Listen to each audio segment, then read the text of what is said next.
Hey everyone, I wanted to show y'all my relic hunting kayak. It's made by Ascend. It's the FS10. I've had it a couple years now. It's the older model. I got it in like 2010. Anyway, I decided I'd spray paint it camo. So that's what I did. Just took some spray paint from Walmart, that camo kind, and got a bunch of different colors and just went at it, random lines and stuff, but it did a pretty good job. I like it. Check out the top here. I put a couple leaves on there. I put, my gear and stuff in here. Got my rod holders.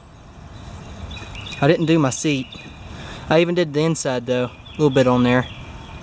And I just installed me a new rod holder on the side so I can fish while paddling to the new relic hunting spots. I'm having the standard one that came with it right here. I spray painted it. This is a Scotty rod holder. Pretty good. $20 at Academy Sports and Outdoors, and it didn't come with any bolts or anything, so I had to find my own, but I got it on there pretty good. That should work. I was actually thinking about putting me a gun rack up front here just so I can set my detector in, set it across, but it might get caught on limbs and stuff, so I don't know if I'll do that. I normally just lay it in here and strap the bungees over it, and that does a good job. Now I'll just put my rock pick either down the side or in the back there. But it's a real great kayak. I've been using it for a while. I'm actually missing the little hatch here. I'll have to buy me a new one, little waterproof compartment.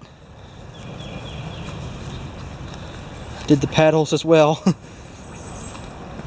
I think it looks pretty cool. The relics won't see me coming. Did the sides. Anyway, I figured I'd show you all that. Maybe give y'all some ideas on what to do to your kayak if you have one. And if not, they're great to have for water hunting, to get around on the rivers instead of walking 5 miles down the bank. Plus I put all my gear and my cooler and my snacks and stuff in here, so it comes in handy. Here's some of the paint I use if y'all want to know. Here's the standard color of the kayak, the base coat, this OD green type color. I used 4 cans of this actually, 3 for the base coat. I had to get it really good, and I had a touch-up can, so I had to go get another one, and that was the 4th can. This one here sprays a little bit brighter than normal, so it looks good when you spray it on the dark green, but if you spray it over the khaki, it looks like 1960s green, so I didn't want it to stick out too much. And I got me a darker brown here. Looks pretty good, and just a lighter brown. And after I spray painted the whole thing and let it dry, I added on a matte finish to it. And I'm hoping all the paint don't wash off in the water. I mean, I'm sure it eventually will, but for now, let's hope it don't. I think it looks pretty cool. I spent about $40 in paint, a lot cheaper than buying a $500 camouflage kayak. Well, they'd cost more than that actually. They go for about $1,000, some of them. So a $40 paint job, pretty good deal. I mean, you don't spend too much money, and all you do is just spray lines all different ways. It's really no real way of spray painting camo. You just go at it. I even laid some leaves over top and sprayed over them. It's pretty simple to do. I'm using today. I got the AT Pro, my old AT Pro, with the waterproof headphones hooked on there. I attached me a little lanyard to keep the detector from floating away while I'm in the water, and I got it hooked to my army belt there. And what I did at this little knot here, I made it so where if I'm in shallow water, like ankle to knee deep, I can just hook this up on my belt for carabiner clip, and it keeps the detector closer to my side instead of hitting the ground all the time. And also, when you do rig up your water machine, make sure your rope is no longer than your headphone cord. The headphone cord here is about 32 inches long, and if it's any longer, it will stretch your headphone cords out way too far, and that will eventually break them over time. So just a little tip there to keep y'all from breaking the headphones over and over. I mean, I've had it happen way too many times, and I'm sure Garrett gets tired fixing my stuff after a while.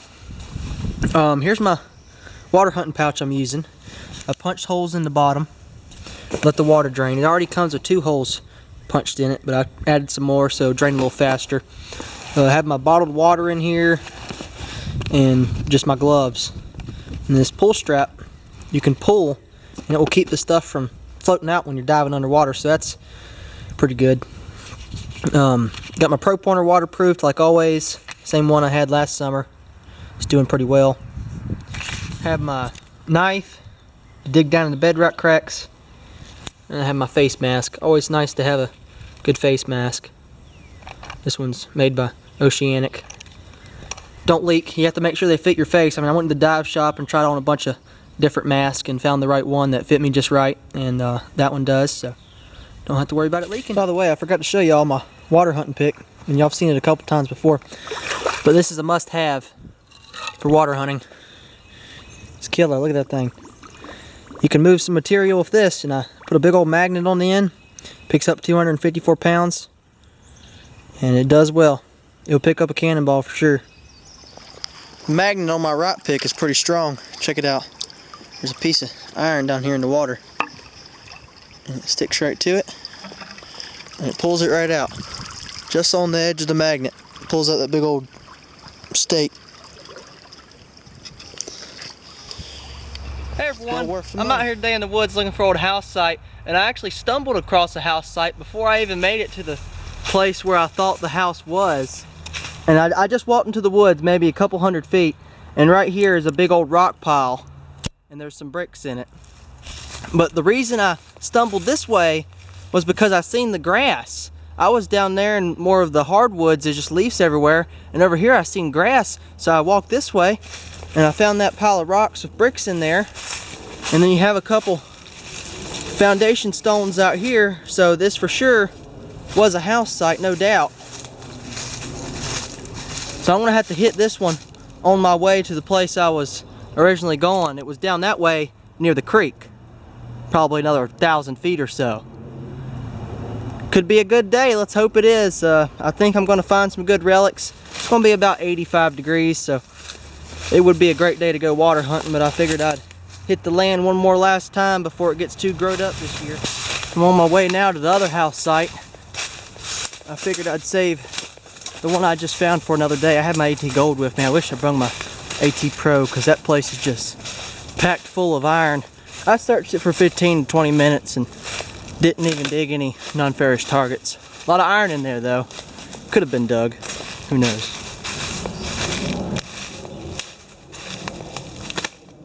So it's down this way somewhere. We're having like an inchworm infestation out here. It's terrible. I don't know what it is with this year, but I've never seen so many inchworms. I mean, I can't walk 10 feet in the woods without getting a bunch of them on me. Only 2 here, but I got a couple I feel crawling up me. They're just all over the place. Hundreds of them. I bet there's gold in this creek. Look at that, nice hard pan.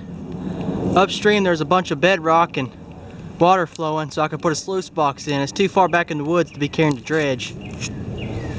Plus there's no way to drive down here, no roads or anything. But man, it does look like a nice creek for gold. I should have came here yesterday. I see old CD player right there at the creek. I'll have to come out here one weekend with my gold pans and sluice box and see if I could find any gold. This place is kind of secluded back here in the middle of the woods. Nice big bedrock slab right there. This is just a great creek. I bet nobody's ever panned back here, at least not in a while. It's a nice creek.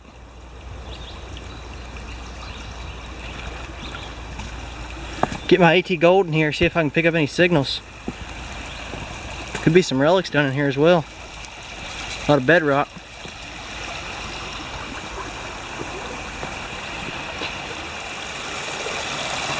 Search down in these big bedrock cracks below waterfalls. Great place for gold down in there under that big boulder.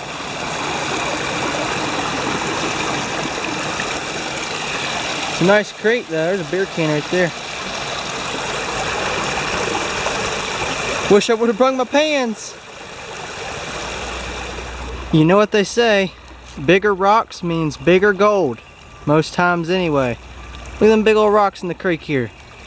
Probably some big gold. I'd love to dredge down in here. I just don't know how I'd get my dredge here. Man, it'd be a great spot for sure. Deeper water, about 2.5, 3 foot right there.